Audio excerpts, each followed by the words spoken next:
Hello and welcome दोस्तों, मैं सैफ हुसैन। और आज हम लोग बात करने जा रहे हैं डिस्ट्रीब्यूटर बेसिक एजुकेशन सिस्टम के पहले पार्ट में। जी हाँ, ये हमारा फर्स्ट पार्ट है इस वीडियो में। दोस्तों, जैसा कि हर कोई वेस्टीज मार्केटिंग या डायरेक्ट सेलिंग मार्केटिंग में आता तो जरूर है, लेकिन कई सारे ऐसे लोग होते हैं जो शुरुआत के कुछ महीना मेहनत तो करते हैं लेकिन रिजल्ट नहीं आ पाता। कारण क्या होता है? कारण ये होता है कि वो सही तरीके से सिस्टम को समझ नहीं पाते और सिस्टम क्या कहता है, आपको क्या करना चाहिए, वो कर नहीं पाते। और होता क्या है कि अल्टीमेटली बहुत एफर्ट लगाने के बाद में, बहुत मेहनत करने के बाद में होता क्या कि रिजल्ट नहीं आता, लोग काम नहीं कर पाते। तो आइए आज हम लोग शुरुआत करते हैं और इसको स्टेप बाय स्टेप सीखेंगे। जैसे जैसे आप स्टेप बाय स्टेप इसको सीखते चले जाओगे, वैसे वैसे आप अपने अंदर एबिलिटी बढ़ाते चले जाओगे और आपको सक्सेस मिलते चले जाएगा। तो दोस्तों, सबसे पहली चीज कि डायरेक्ट सेलिंग मार्केटिंग या मल्टी लेवल मार्केटिंग, हमें इसके बारे में जानना जरूरी है।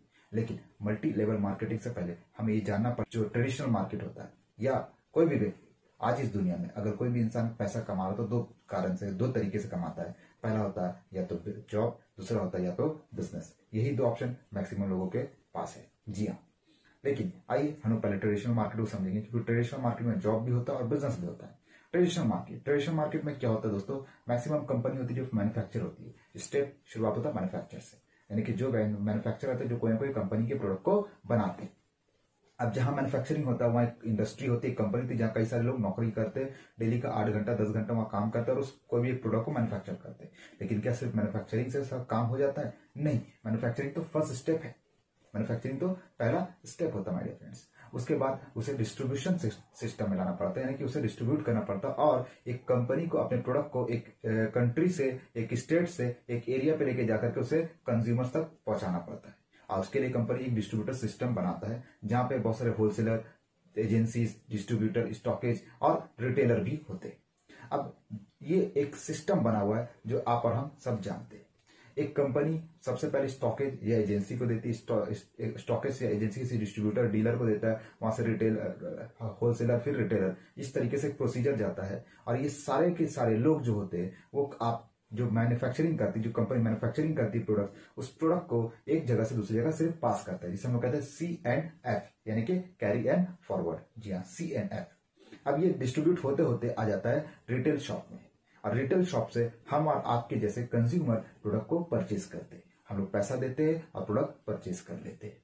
लेकिन हमें सिर्फ और सिर्फ सर्विसेज मिलती, लेकिन हमारे दिए गए पैसे से वो रिटेलर, वो एजेंसी, वो सारे लोग, जितने भी डिस्ट्रीब्यूटर सिस्टम है और साथ साथ कंपनी, सारे के सारे लोग मुनाफा कमाते हैं। हमें क्या मिलता है? सिर्फ और सिर्फ प्रोडक्ट और उसके सर्विसेज। यही सच्ची बात है। और इसी तरीके से एक सिस्टम चल रहा था जिसे हम कहते हैं ट्रेडिशनल मार्केटिंग। लेकिन आइए बात करते हैं जिसे हम कहते हैं डायरेक्ट सेलिंग मार्केटिंग। अब ये डायरेक्ट सेलिंग मार्केटिंग क्या है? डायरेक्ट सेलिंग मार्केटिंग कंपनी क्या करती है? कंपनी खुद प्रोडक्ट बनाती है, यानी मैन्युफैक्चर करती है। अब मैन्युफैक्चर करने के बाद वो खुद स्टोर खोलती है अपनी, और ये कहती है कि मैं अपना प्रोडक्ट अपने स्टोर के थ्रू कंज्यूमर तक पहुंचाऊंगी। जी हाँ, यानी कि बीच में किसी भी तरह का डिस्ट्रीब्यूशन सिस्टम, जो आउटर डिस्ट्रीब्यूशन सिस्टम, वो नहीं होगा। अब बात ही आती है कि जब आउटर डिस्ट्रीब्यूटर सिस्टम नहीं होगा तो प्रोडक्ट को कस्टमर तक कैसे पहुंचेगा? जी हाँ, तो दोस्तों कंपनी इसमें हेल्प लेती है अपने जो रेगुलर कंज्यूमर्स है, जी हाँ, जो कस्टमर है उनका हेल्प लेती है और उन्हें कहती है कि आप बन जाओ मेरे बिजनेस पार्टनर। यानी कि कंपनी हमें कहती है कि हम उनका बिजनेस पार्टनर बन जाए और हम उसके प्रोडक्ट को प्रमोट करें। क्या करें? प्रमोट करें, यानी कि उसकी जानकारी लोगों तक पहुंचाए। और कंपनी कहती है कि अगर हम ऐसा करते और हमारे जरिए अगर कंपनी को प्रॉफिट होता है तो कंपनी इस प्रॉफिट का शेयर हमें देती है। जी हाँ, अपने प्रॉफिट का शेयर देती है। इसे कहते हैं डायरेक्ट सेलिंग मार्केटिंग। अब बात करते हैं डायरेक्ट सेलिंग मार्केटिंग, जिसे हम कहते हैं मल्टी लेवल मार्केटिंग। अब ये मल्टी लेवल मार्केटिंग क्या होता है दोस्तों? मल्टी लेवल मार्केटिंग में सिंपल सा फंडा ये है कि एक आम डिस्ट्रीब्यूटर, एक आम कस्टमर बहुत ज्यादा पैमाने में प्रोडक्ट को डिस्ट्रीब्यूट नहीं कर सकता है, क्योंकि वो अपने जान पहचान वाले लोगों को ही बता पाएगा।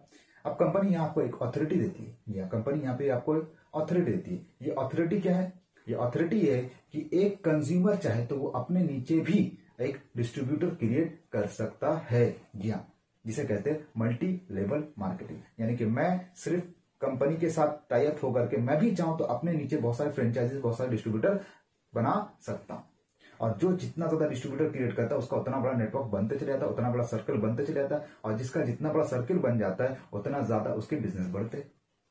अब जितना उसके थ्रू कंपनी को बिजनेस मिलता है, कंपनी प्रॉफिट का शेयरिंग देती है। इसे कहते हैं मल्टी लेवल मार्केटिंग। यानी कि ये भी एक तरह का इंडस्ट्री है, जिस तरीके से बाकी इंडस्ट्री में काम हो रहा है, ट्रेडिशनल मार्केट में काम हो रहा है। बस फर्क ये है कि ट्रेडिशनल मार्केट में अगर आपको फ्रेंचाइजी या डिस्ट्रीब्यूटरशिप लेना है तो वहां लाखों करोड़ रुपए देना पड़ेगा।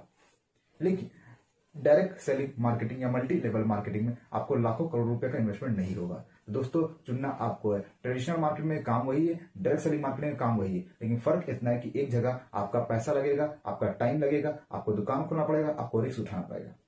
लेकिन ये सारी चीजें डायरेक्ट सेलिंग मार्केटिंग या नेटवर्क मार्केटिंग या मल्टी लेवल मार्केटिंग में नहीं होती है, क्योंकि यहाँ पर कंपनी पूरा का पूरा सिस्टम देखती है। हमें सिर्फ और सिर्फ प्रमोशन करना पड़ता और थोड़ा बहुत अपने यूज के प्रोडक्ट को लेकर के काम को शुरू कर सकते। तो ये था हमारे पहले पार्ट में जहां हमने मल्टी लेवल मार्केटिंग को क्लियर किया। नेक्स्ट पार्ट में हम लोग और भी आगे की चर्चा करेंगे। Thank you, wish you well.